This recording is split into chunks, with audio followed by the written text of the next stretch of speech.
Map Minute with Mike, Season 2, Episode 1. What I'd like to go over today is how to use the selection tools in the new Amherst maps. The first thing I'm going to do is do a search. I'll just pick a street.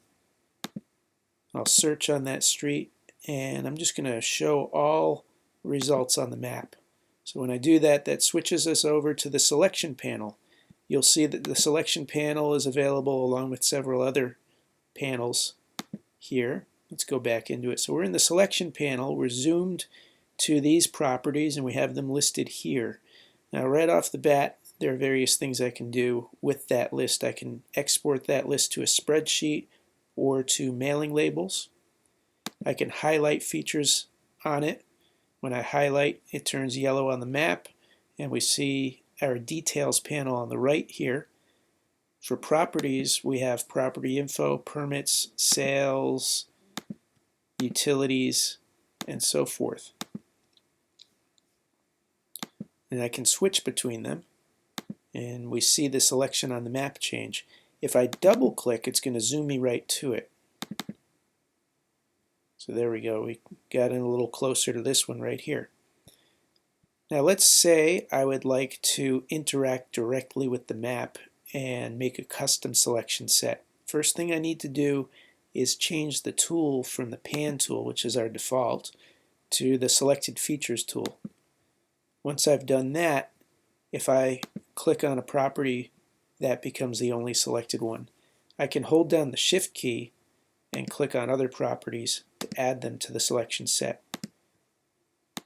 And I could use the control key to click on a selected feature to remove it from the set. I can now zoom to my selection set, and there we are.